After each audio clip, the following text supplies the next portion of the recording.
are Victorian Brick Kilns. And they were built in the late 1800s by a local man called George Osborne Price, who was a lime and coal merchant from Newport Pagnell.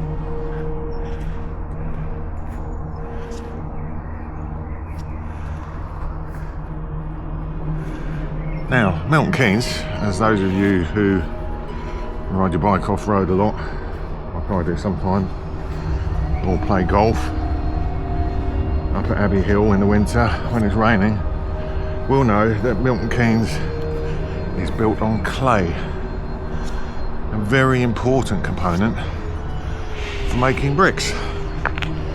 So all along the canal here in Milton Keynes there were a lot of brick kilns.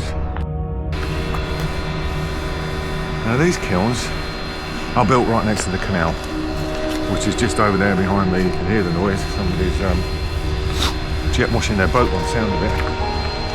And that was to make it easy to transport the bricks away when they were made, and the coal that was needed to fire the bricks once the clay had been dug out of the clay pits at either side of here.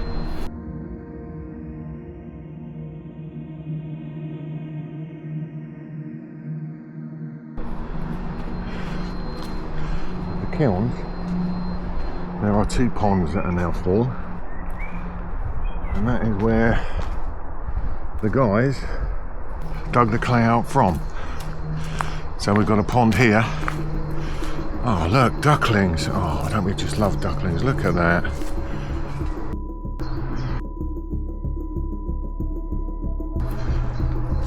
Oh yeah, these guys dug out the clay, paid the modern day equivalent of about £90 a week for doing it. Coal was brought up the canal.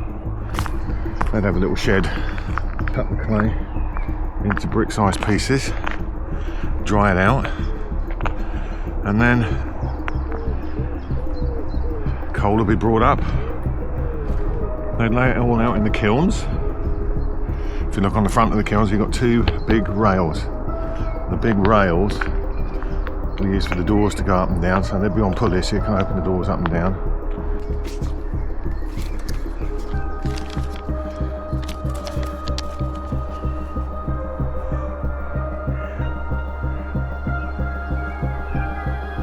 Now each of these kilns would hold about 20 to 25,000 bricks,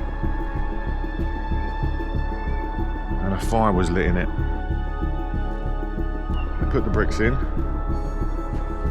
and the workers would stoke the fire for about 5 days using 122 tons of coal.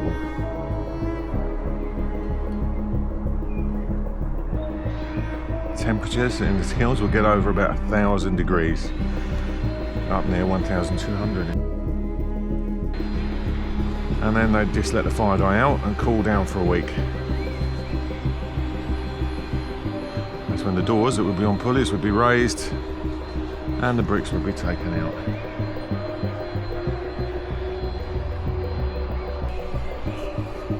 If you live in and around Stony Stratford or Wolverton and your house was built 1800s, 1900s, the bricks might well have been fired here, locally.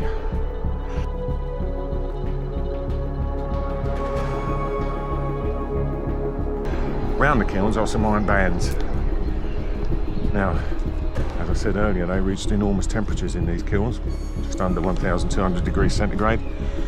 So they had the iron bands around to make sure that the kiln didn't expand too much and fall to pieces. So this was to help, they were put on there to hold it together as the bricks expanded in the immense heat.